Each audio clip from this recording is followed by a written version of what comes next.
শুভ দুপুর বন্ধুরা, আজকে নিয়ে আসলাম একটি হালকা পাতলা নিরামিষের ঝোল। ঝোলটা হলো পটল কেটে হাফ হাফ করে আর আলু সেইভাবে লম্বা লম্বা করে কেটে আজকে একটি নিরামিষ ঝোল তরকারি রান্না করলাম আমার শাশুড়ি মায়ের জন্য। আর তরকারিটা রান্নাটা কেমন হয়েছে তোমরা একটা কমেন্ট করো, আর ভালো লাগলে একটা লাইক একটা সাবস্ক্রাইব দিয়ে পাশে থেকো। পটলগুলিকে দেখো ভালো করে একটু ভেজে নিলাম, আলু পটল একসঙ্গে ভেজে নিয়েছি। তারপরে ভেজে নিয়ে একটু ঢেকে দিয়েছি, দেওয়ার ফলে কী হলো, একদম পুরো সিদ্ধ হয়ে ভাজা ভাজা হয়ে গেছে। ভাজা মোটামুটি আমি করে নিলাম, তারপরও দেখছি যে একটু একটু সাদা সাদা ছিল। তারপরে একটু ভালো করে হিটটা বাড়িয়ে দিয়ে পটলগুলিকে ভালো করে ভেজে নিচ্ছি। ভেজে মশলাটা দেখো, আদা আর কাঁচা লঙ্কা এখানে বেটে নেব। ফোড়নটা দিব পাঁচফোড়ন দিয়ে।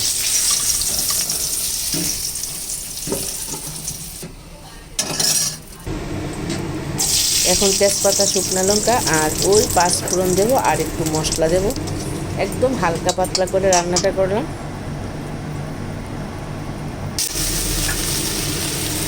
এখানে আদা আর কাঁচা লঙ্কা বাটা দিয়েছি, আর এইদিকে দিলাম একটু লাল লঙ্কা কালারের জন্য, আর হলুদ আর জিরে দিয়েছি। এখন ভালো করে কষিয়ে মশলাটা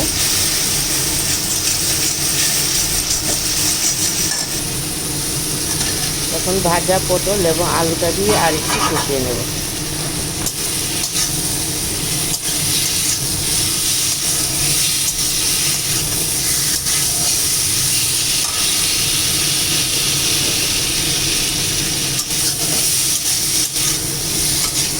বেশ কষানোটা ভালো হয়ে গেছে, খুব ভালো করে কষানো হয়েছে, মশলার সঙ্গে লেগে গেছে আলু এবং পটল।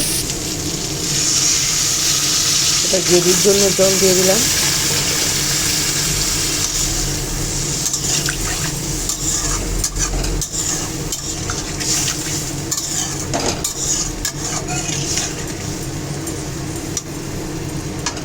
খুব তাড়াতাড়ি অল্প সময়ের মধ্যে রান্নাটা হয়ে গেছে। এবার স্বাদ মতো নুন,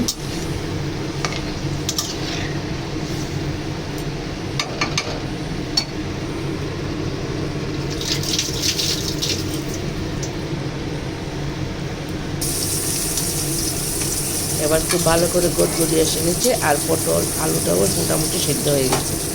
আর একটু হবে, কিছুক্ষণ পরেই নামিয়ে নেব।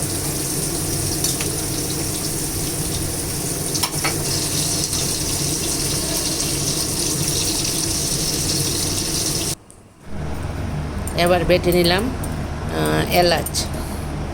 এলাচটা দিচ্ছি বেটে, আর নামানোর আগে একটু ঘি দিয়ে নামাবো। রান্নাটা কেমন হয়েছে বন্ধুরা,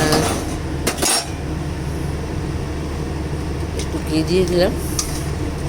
এখন রান্নাটা নামিয়ে নেব, ঢেলে নেব একটা পাত্রে। তোমরা সবাই ভালো থাকো, আমিও ভালো আছি।